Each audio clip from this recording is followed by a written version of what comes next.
y también el griego.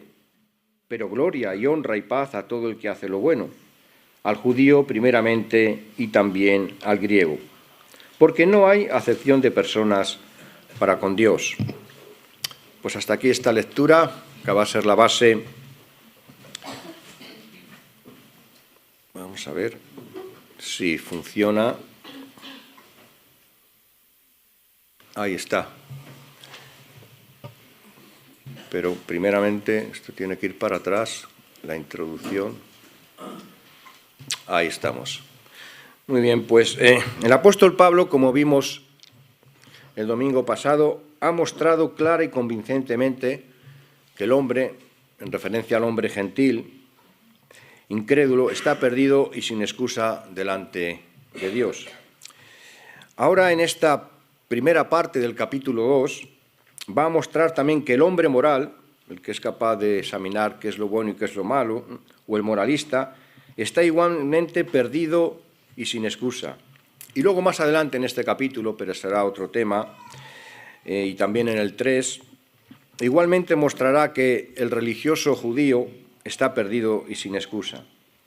La mayoría de los judíos, en los tiempos del apóstol Pablo, creían en la idea de que hacer ciertas obras morales y religiosas producía justicia, y pensaban que podían ganarse el favor especial de Dios y, por tanto, la vida eterna, guardando la ley mosaica y las tradiciones de los rabinos. Tenían el firme convencimiento de que Dios juzgaría y condenaría a los gentiles paganos debido a su idolatría e inmoralidad, pero que ningún judío experimentaría jamás tal condenación. Y fijaros lo que en la obra apologética de Justino Mártir del siglo II informa que su oponente judío, la obra llamada Diálogo con Trifón, este oponente judío que se llamaba Trifón, le llegó a decir: los que son la simiente de Abraham según la carne tendrán parte en el reino eterno de todas maneras, incluso si son pecadores, incrédulos y desobedientes hacia Dios. Ya está. Por el hecho de ser judío, no importa lo que se diga, lo que se haga.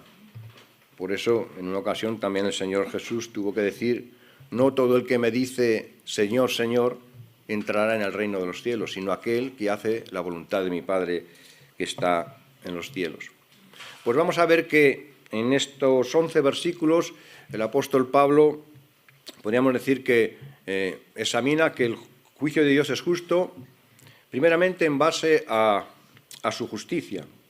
En los primeros 4 versículos se centra en esta verdad que la justicia de Dios, el que es justo, va a juzgar a todos los hombres con verdad. Así que para empezar diremos que en estos 11 primeros versículos del capítulo 2 se pueden apreciar 5 principios por los cuales Dios juzga a los hombres pecadores. El principio del conocimiento, como hace en el versículo 1, porque si alguien juzga a otro en base a lo que es bueno y es malo, es que tiene conocimiento de lo que es bueno y que es malo. Y en el fondo todos los seres humanos ya sabemos que lo tienen, porque antes de que Dios diera a los judíos la ley, los 10 mandamientos, concretamente por escrito, ya los tenía, ya los había grabado en el ser humano, en el corazón de todo ser humano, como se ve en Génesis, y cómo los hombres reaccionan de una manera o de otra y saben de sobra qué es lo bueno y qué es lo malo. Por ejemplo, cuando Abraham dijo que su mujer era su hermana, pues cuando estaba, por ejemplo, delante del rey Abimelech, le dijo: cualquiera de nosotros podría haber dormido con tu mujer por no haber dicho que era tu mujer y habrías acarreado pecado contra nosotros. O sea, que sabían exactamente qué es lo bueno y qué es lo malo, en este sentido, que el adulterio es malo, claramente, quitar la mujer a otro. Así que también, no solo por el conocimiento, sino que en cuanto a la verdad, como se pone en el versículo 2 y 3, porque los hechos son incontrovertibles y Dios no va a juzgar a nadie por lo que no haya hecho, evidentemente, sino por lo que ha hecho y hasta incluso por sus intenciones. O sea, que va a ser un juicio verdadero y que no se va a escapar ningún detalle delante de la presencia de Dios.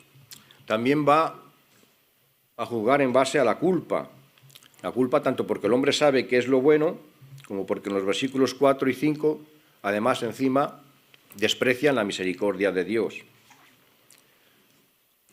En base a las obras, como dice el versículo 6, el cual pagará cada uno conforme a sus obras. Y el juicio también pues será con imparcialidad. Así que hay estos 5 principios que Dios va a usar, va a tomar para examinar a los seres humanos, y a lo largo del estudio pues vamos a ver cómo se van exponiendo. Así que Dios en su justicia castigará a todos los que desobedecen su ley. Su justicia es la regla y medida de la conducta humana, con su estándar de santidad y perfección. En principio, la mala noticia es que ni religiosos ni ateos se salvarán de este juicio, pero la buena noticia es que Dios ha revelado por medio de Jesucristo la forma de hacernos justos ante sus ojos y así ser justificados, como ya se vio cuando en el capítulo 1 de Romanos, pues en el versículo 17, se dice que en el Evangelio la justicia de Dios se revela por fe y para fe, como está escrito, mas el justo por la fe vivirá. Aunque esto ya lo irá desarrollando y lo iremos viendo también nosotros a lo largo de esta carta a los romanos. Dios juzga a la luz de su propia naturaleza y perfecta ley, pero el hombre juzga según su propio criterio e imperfectos razonamientos y tiene la tendencia de juzgar a otros antes que a sí mismo. En el caso de los hombres moralistas y religiosos está la tendencia de considerarse mejor que los que claramente hacen mal.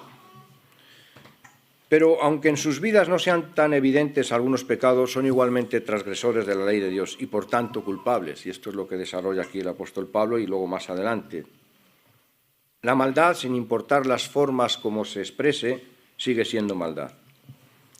No hay excusa para el pecador que condena a otro pecador porque también él mismo es pecador. Y así no puede emitir un juicio contra aquellos que hacen lo mismo.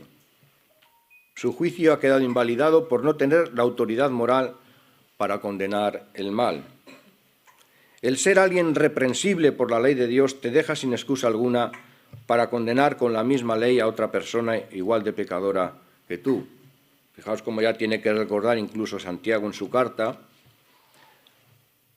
esta cuestión, cuando en el capítulo 4 y versículo 12 dice: uno solo es el dador de la ley, que puede salvar y perder, pero tú, ¿quién eres para que juzgues a otro?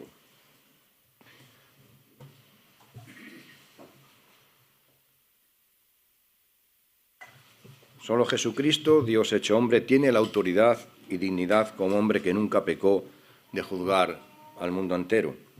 Aunque entonces esto se verá lógicamente más adelante, porque no se deduce de lo que aquí estamos leyendo, considerando. Ahora, en el primer versículo se está refiriendo a la persona con discernimiento moral. Hay una diferencia entre el hombre moral y el hombre impío. En Romanos 1:32, como vimos el domingo pasado, el hombre impío aprueba y aplaude la conducta pecaminosa. Pero aquí en Romanos 2:1, el hombre moral desaprueba y juzga la conducta pecaminosa. Por lo menos no la aplaude, como hace el hombre que está ya completamente ciego. Pero el hecho de que no la aplauda, como hacían los gentiles, y la apruebe, no significa que ya por eso queda claramente justificado y tenga derecho a juzgar a otros. Pero lo malo no es tener discernimiento moral, sino creerse mejor que los demás y tomar el papel opuesto de juez. Fijaros el caso curioso cuando el profeta Natán reprende a David y le pone el ejemplo de ese hombre que le quita una corderita a otro, que era la única que tenía, y estalla en ira, diciendo que el tal debe morir y debe pagar con otras. Y sin embargo, él que había hecho otra cosa peor, no una corderita, sino la propia mujer de otro, y que encima había matado al marido, porque del ejemplo que le puso Natán, el que le quitó la corderita no mató al dueño de ese animal. Y sin embargo, pues es muy típico, ¿no? Increíble. somos capaces de, como decía el Señor Jesucristo, de no ver la viga que hay en nuestro propio ojo y la paja en el ojo de los demás, lo vemos con una facilidad y nos escandalizamos. Así que el rey David se escandalizó de aquel hombre que le había quitado lo único que tenía aquel pobre hombre, una corderita, y se quedaba tan campante de lo que había hecho él. Así que se tenga discernimiento moral para saber qué es lo bueno y qué es lo malo, no está en sí mal. El problema es cuando tú te crees mejor que los demás. Ahora, Dios puede juzgar a todos los hombres, aunque sean impíos, como sean, y no hayan recibido la luz del Evangelio, porque al tener la ley de Dios grabada en su corazón, como ya comenté, tienen el conocimiento del bien y del mal. Ahí está también el principio del conocimiento por el cual Dios puede juzgar a todos los hombres. Y asimismo el juicio de Dios se establece bajo el principio de la verdad, como se nos dice en los versículos 2 y 3, porque la verdad y evidencia de los hechos está abierta y desnuda ante él. No necesita de testigos ni jurado, porque Dios ha visto personalmente todo pecado cometido. Es imposible que delante de Dios pueda triunfar la mentira de algún posible abogado defensor, esto en un supuesto porque sabemos que no va a ser necesario, pero como ocurre en los juicios humanos, que sin escrúpulos son capaces de tergiversar las cosas para que incluso aquel que es culpable salga declarado inocente. ¿Y cuántos casos ha habido que por una u otra razón, al final uno que es verdaderamente culpable ha acabado siendo declarado inocente? Pero delante de Dios esto va a ser evidentemente imposible. La verdad está desnuda y clara delante de él y los hechos son incontrovertibles de cada persona, de todo lo que hayamos hecho. Así que luego en el versículo 3 nos deja claro que el juicio de Dios es inevitable. No existe delante de Dios el crimen o el robo perfecto. No hay escape. Ya se nos dice en Hebreos 9:27, ¿verdad?, ese texto tan conocido, que está establecido que los hombres mueran una sola vez y después de esto el juicio. El ser humano puede aspirar a eludir la justicia humana, pero nunca la divina. Ya por medio del profeta Amós les dejaba claro esto. Y suele ser ya cuando habla de un juicio que se va a producir como un último intento, una última oportunidad que da Dios. Y les decía así, ante la enorme maldad que ya se daba en Israel y Judá, en el reino del norte y del sur, cuando practicando las mismas formas de vida que los paganos sacrificaban incluso a sus propios hijos, a los dioses paganos, y se aprovechaban de los débiles, como los huérfanos y las viudas, para quitarle lo poco que tenían, y asesinar o matar a aquel que no les caía bien o para quitarle lo que tenían. Y entonces les dice así: vi al Señor que estaba sobre el altar y dijo, derriba el capitel y estremézcanse las puertas y haz los pedazos sobre la cabeza de todos. Y al postrero de ellos mataría a espada. No habrá de ellos quien huya ni quien escape. Aunque cavasen hasta el Seol, en el lugar de los muertos, de allá los tomará mi mano, y aunque subieren hasta el cielo, de allá los haré descender. Si se escondieren en la cumbre del Carmelo, allí los buscaré y los tomaré. Y aunque se escondieren de delante de mis ojos en lo profundo del mar, allí mandaré a la serpiente y los morderá. Y si fueren en cautiverio, que se quisieran esconder en medio de los que se van fuera, hacia otro país, delante de sus enemigos, allí mandaré la espada y los matará. Y pondré sobre ellos mis ojos para mal y no para bien. Aquí ya les dejaba bien claro que nadie podría eludir el juicio de Dios, salvo que se arrepintieran, ¿no? Por tanto, lo que el ser humano debe hacer es acercarse a Dios arrepentido, como da a entender el versículo 4 de este capítulo 2 de Romanos. O menosprecia las riquezas de su benignidad, paciencia y longanimidad, ignorando que su benignidad te guía al arrepentimiento. Actualmente Dios se presenta como un juez bondadoso, tolerante y paciente en el ser humano. Y le amonesta para que tenga en cuenta pues todo aquello que dice en el versículo 4. su benignidad. Se refiere a la bondad, a la amabilidad en el trato para el que confiesa su pecado. Fijaros cómo en Lucas, en el capítulo 15 y en el versículo 20, exponiendo la parábola del hijo pródigo, cuando viene arrepentido, dice que levantándose vino a su padre y cuando aún estaba lejos, lo vio su padre y fue movido a misericordia y corrió y se echó sobre su cuello y le besó. Y eso es lo que hace Dios con aquellos que vienen a él arrepentidos. Lo abraza, se echa sobre su cuello, lo besa. Es una alegría para Dios que la persona quiera dejar el mal, quiera dejar la idolatría de todo aquello en lo que está poniendo su mente y viene arrepentido hacia él. Eso es lo que hace Dios y lo que ha hecho con nosotros también. Nos ha abrazado y nos ha besado, además de que haya luego también alegría en los cielos por un pecador arrepentido. Pero su bondad no es para que el hombre continúe en su pecado, claro está. Habla también de su paciencia, porque Dios retarda su castigo, no juzga el pecado de inmediato, da una oportunidad tras otra. Fijaros cómo el apóstol Pedro en su segunda carta, respondiendo a aquellos que de alguna manera se burlaban o rechazaban la verdad de que Dios, de que Jesucristo vendría de nuevo y establecería un reino de justicia, y decían, pues ¿dónde está ese reino de justicia? ¿Dónde está la justicia de Dios? Y entonces tenía que responderles Pedro, y en su segunda carta, capítulo 3, versículo 9, dice que el Señor no retarda su promesa, según algunos la tienen por tardanza, sino que es paciente para con nosotros, no queriendo que ninguno perezca, sino que todos procedan al arrepentimiento.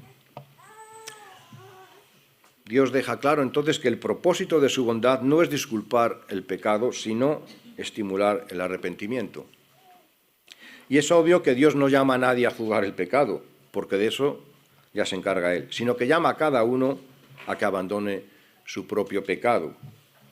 Y también, en cuanto a su longanimidad, ¿no?, que tiene un ánimo largo, grande, para esperar el arrepentimiento de cada persona.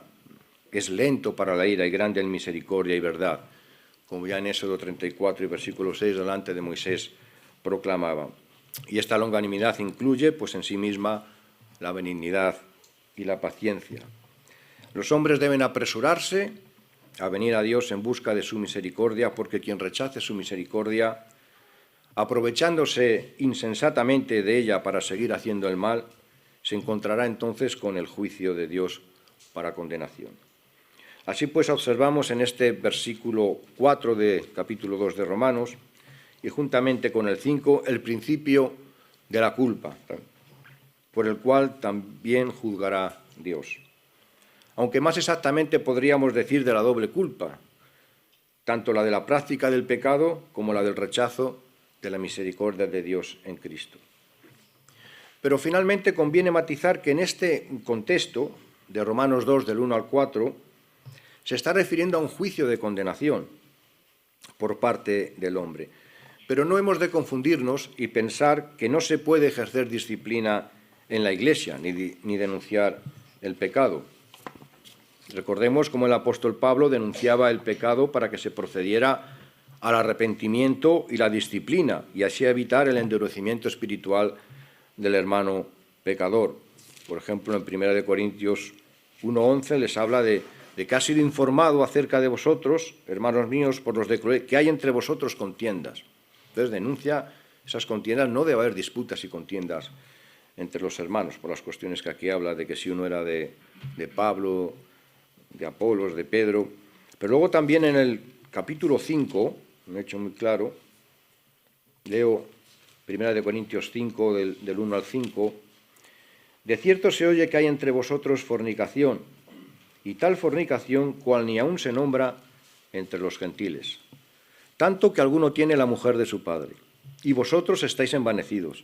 ¿No debierais más bien haberos lamentado para que fuese quitado del medio de vosotros el que cometió tal acción?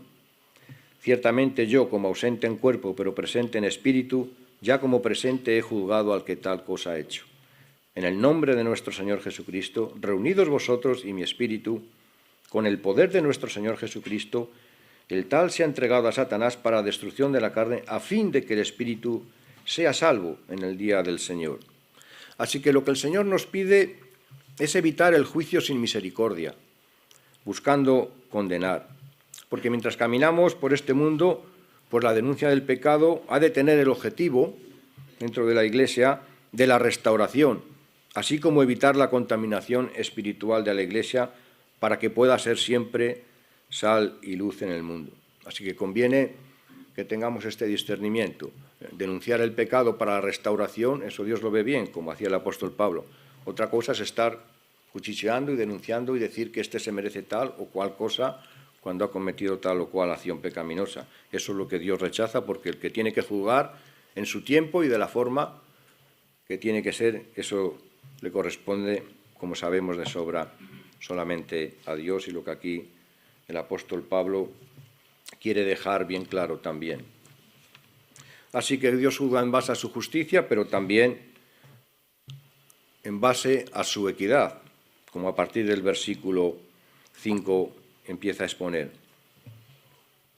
Porque lo triste, como hemos leído en el versículo 4, que mostrándose Dios bondadoso con todos los pecadores, estos se muestran duros o tercos y reacios a arrepentirse, como si no supieran que se acerca el día de la ira, en el cual se manifestará el justo juicio de Dios. No es Dios quien acumula castigo terrible para el pecador, sino que es el pecador, con su conducta rebelde, quien acumula ira para el día de la ira, como se dice en el versículo 5. El pecador incrédulo acumula la ira que durante su vida ha sido detenida por la paciencia de Dios. No olvidemos que actualmente estamos bajo la gracia, de ahí que no haya juicio, por grave que sea el pecado por parte de Dios.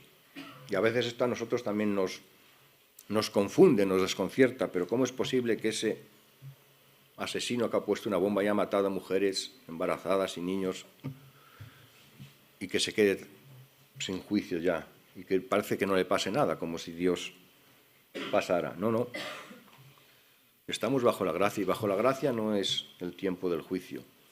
Pero cuando llegue el tiempo del juicio, pues ahí vemos ya, leyendo Apocalipsis, los juicios tremendos que Dios mandará. Pero ahora estamos bajo la gracia. Por tanto, no nos extrañemos que Dios no establezca juicio. Y cuando algún malvado muere, como ha ocurrido incluso que preparando una bomba ha muerto el terrorista, le ha estallado en sus manos, no es porque Dios le haya castigado, es que tu pecado te alcanzará, son las consecuencias del pecado. Como si alguno conduciendo un automóvil traspasa un stop y luego le tiene un accidente y se queda en una silla de ruedas, por ejemplo. No es un castigo de Dios, son las consecuencias de una conducta mala, imprudente. Entonces no confundamos, no digamos que esto que ha pasado es porque Dios los ha castigado, porque estamos en el tiempo de la gracia. No estamos en el tiempo del juicio. Aquellos que son malos y sufren las consecuencias de su maldad, les ocurre tal o cual cosa, es precisamente por eso. Porque, como dice la Biblia, tu pecado te alcanzará. Pero no es por juicio que Dios haga ahora, porque estamos bajo la gracia. Así que esto no nos debe despistar cuando vemos que personas enormemente malvadas todavía siguen vivas. Así que, a causa de esto, los seres humanos están cometiendo el grave error de confundir paciencia con indiferencia. Pero la palabra de Dios dice claramente, por ejemplo en Juan 3:36, texto muy claro, que el que cree en el Hijo tiene vida eterna, pero el que rehúsa creer en el Hijo no verá la vida, sino que la ira de Dios está sobre él. Que no se derrama todavía porque está bajo la gracia, pero si muriese, pues se encontraría entonces con la ira, porque no ha quedado limpiado su pecado. Pero mientras está así en esa situación muy peligrosa, sin arrepentirse, está bajo la ira de Dios. Que si no se derrama es porque todavía su paciencia, su longanimidad, quiere, por la gracia de Cristo, que tenga todavía una oportunidad. Así que rechazar pues a Cristo es rechazar la única forma de evitar el juicio divino contra el pecador. Bueno, esto lo digo anticipadamente porque esto no se puede sacar, lógicamente, de una exégesis de Romanos 2 del 1 a 11, que aquí no habla nada de Cristo, ¿no? Pero para dejarlo por anticipado y que también pues quede clara esta verdad. Ninguno nos libraremos de ser juzgados, ya sea para condenación o ya sea para bendición o recompensa, pero todos seremos juzgados equitativamente.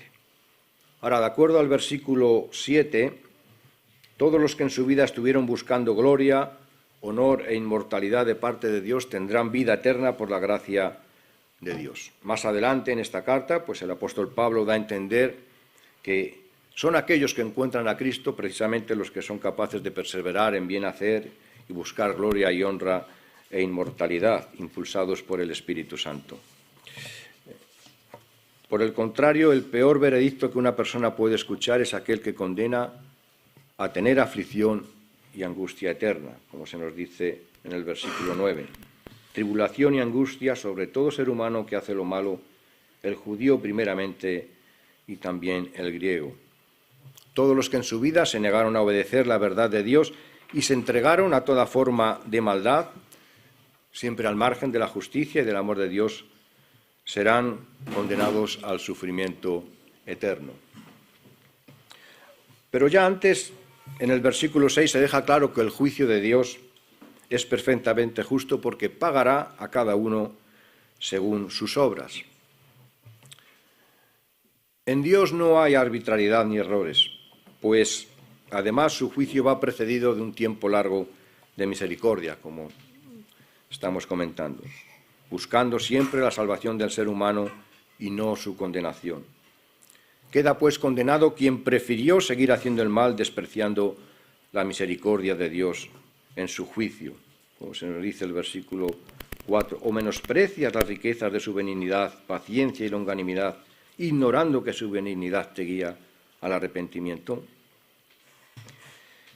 Y es un juicio justo porque todo hombre recibirá lo que se merece de acuerdo a sus obras. El castigo será equivalente al delito. Fijaros cómo también el Señor Jesucristo, porque esto que dice el apóstol Pablo no es nuevo, sino lo que ya dijera el Señor Jesucristo, en Mateo capítulo 16, versículo 27, dice, hablando el propio Jesucristo, porque el Hijo del Hombre vendrá en la gloria de su Padre con sus ángeles y entonces pagará cada uno conforme a sus obras. Ahora, es necesario ahora un apunte respecto al versículo 7, que leído sin más parece que aquí está diciendo que las obras que haces te salvan o condenan, sin más. Conviene pues aclarar que el tema en esta parte de la carta no es cómo ganarse la vida eterna, sino el carácter del juicio de Dios, justo, dando a cada uno lo que se merece. Porque los hijos de Dios, que lo son por la fe en Cristo Jesús, como se nos dice en Juan 1:12 y en Gálatas 3:26, recibiendo así la vida eterna, como dijo el Señor, de cierto os digo, el que cree en mí tiene vida eterna, y luego a partir de ahí haciendo las obras que Dios ha preparado, pues reciben con gloria y honra esta vida eterna y con paz. Los que rechazaron a Cristo y prefirieron las obras contrarias a la voluntad de Dios recibirán tribulación y angustia. Todo esto se verá de una manera más clara a lo largo de la carta a los romanos, aunque lo digo ya de esta manera anticipada, porque en el contexto de esta carta a los romanos, esto que estamos leyendo desde el versículo 1 al 11 del capítulo 2, lo que se nos quiere mostrar es la inocencia o culpabilidad por medio de las obras, las cuales evidencian la comunión con Dios, en un caso, o rebeldía frente a Dios en el otro. Los hechos son incontrovertibles, y esto es lo que quiere dejar bien claro aquí el apóstol Pablo. Y lo que se hizo o cómo se vivió en este mundo no dejará dudas respecto a cada persona. O se amó a Dios o se rechazó a Dios. O se es hijo de Dios o hijo del diablo. Como en una ocasión tuvo que decir el Señor Jesucristo a los que buscaban su muerte y rechazaban todo, vosotros sois de vuestro padre, el diablo, en Juan 8:44. Así que en este capítulo 2 lo que se quiere destacar es el carácter equitativo del juicio de Dios. porque la forma de ser declarado justo delante de Dios y recibir su salvación lo irá explicando el apóstol Pablo más adelante en esta carta a los romanos, aunque ya deja, digamos, ese punto en 1.17 diciendo que la justicia de Dios se revela por fe y para fe. Así pues, en este capítulo 2 se nos quiere dejar claro que el juicio de Dios será equitativo. Al que hace el bien, las obras de Dios recompensa. Al que hace el mal, demostrando así su rebeldía frente a Dios, castigo eterno. Fijaros cómo también en el capítulo 5 del Evangelio de Juan, también vuelve el Señor Jesucristo a exponer esta verdad. Cuando hablando dice Juan 5:28, no os maravilléis de esto, porque vendrá hora cuando todos los que están en los sepulcros oirán su voz. Y los que hicieron lo bueno saldrán a resurrección de vida, mas los que hicieron lo malo a resurrección de condenación. Luego también el Señor Jesucristo explicó que cuando le preguntaron ¿qué haremos para hacer obras de Dios? Dice, la obra de Dios es que creáis en aquel que ha enviado, para empezar, porque si esa primera obra no se hace y entonces no se recibe el Espíritu Santo, es imposible hacer las obras que Dios tiene preparadas y por tanto quedará claro que las obras que vas a hacer son obras que están en contra de la voluntad de Dios y que te van a declarar justamente condenado. Así que aquí se está exponiendo un juicio retributivo que tiene en cuenta la conducta, buena o mala, para determinar el tipo de sentencia. Más adelante, como he dicho, se explicará en la carta por qué unos pueden hacer obras buenas, las obras de Dios, y por qué otros no las hacen. Así que en los versículos del 7 al 10 se expresa de manera clara y sencilla este principio de juicio ya comentado. Cómo Dios castiga a quienes hacen mal y recompensa a quienes hacen bien. Y el apóstol Pablo utiliza un recurso literario que ya nos exponía también en Rubén, que se daba en el capítulo 1, este recurso literario que se llama quiasmo, realizando un paralelismo invertido,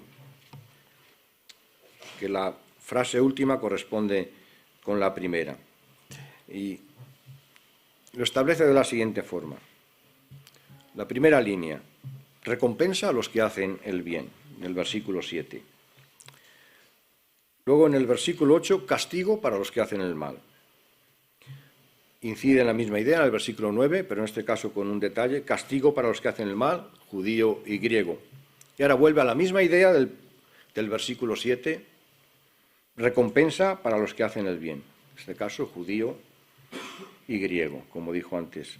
Así que es muy típico, no ya solo aquí, en otras partes de la Carta a los Romanos y en muchas partes de la Biblia, pues esta forma literaria que era muy típica de aquellos tiempos, de la antigüedad, de exponer alguna verdad central, ¿no? Y aquí la verdad central, el centro que quiere exponer el apóstol Pablo en este quiasmo es el castigo y la recompensa. Y resalta, por tanto, el principio de imparcialidad de Dios en su juicio. ¿Y por qué aquí se pone a los judíos como primeros para recibir juicio? Bueno, pues la respuesta la podríamos encontrar en lo que dijera el Señor Jesucristo cuando en el Evangelio de Lucas, por ejemplo, capítulo 12, versículos 47 y 48, dice lo siguiente.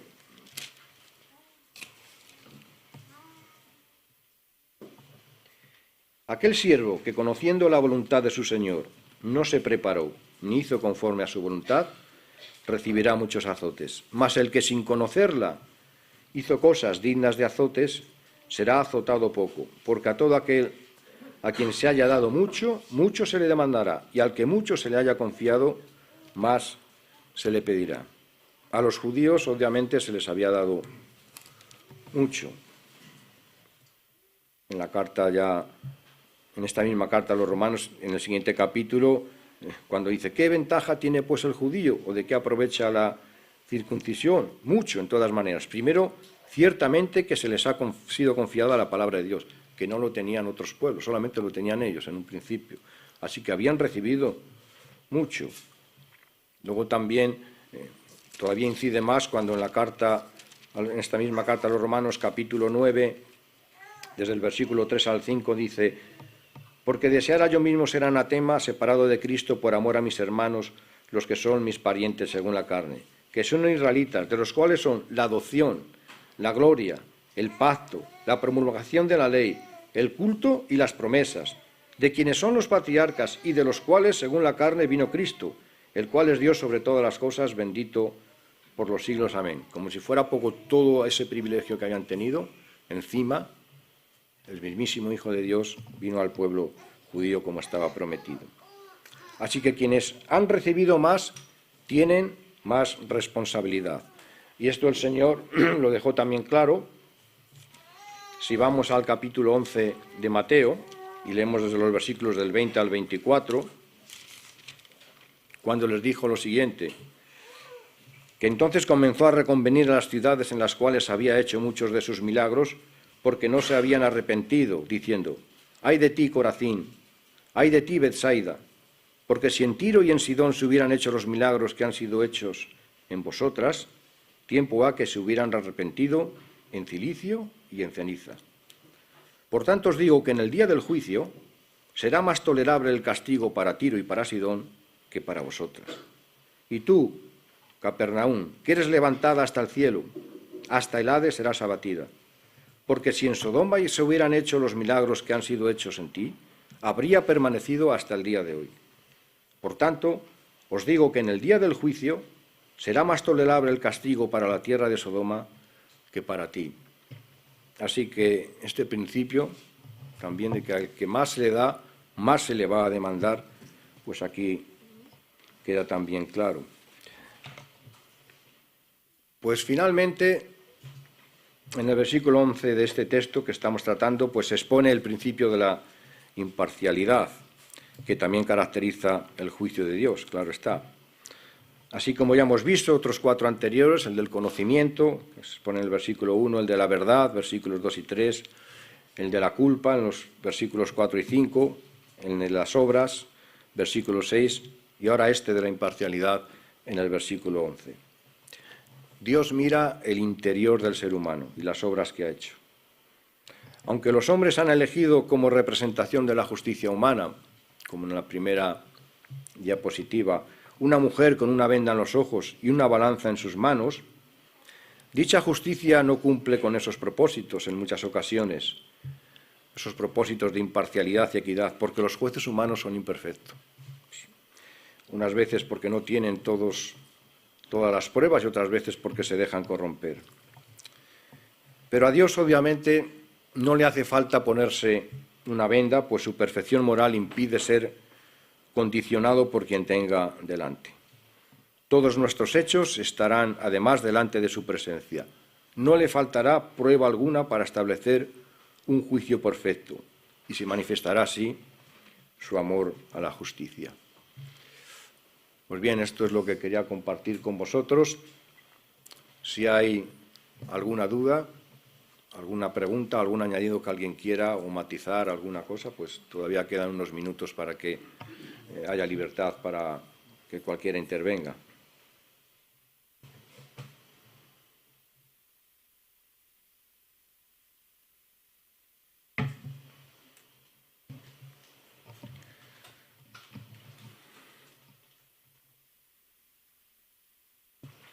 Bien, pues si no hay alguna pregunta, o si se quieren hacer después, estamos a disposición. Así que vamos a concluir también en oración. Padre, gracias porque tu palabra abre nuestra mente, nos deja las cosas claras, evita nuestra confusión y que nuestro corazón engañoso, más que todas las cosas, nos lleve a conclusiones equivocadas. Así que te damos las gracias por esta ocasión en la que hemos podido profundizar un poquito en tu palabra y porque hemos podido estar aquí delante de ella. Y te damos las gracias en Cristo Jesús. Amén.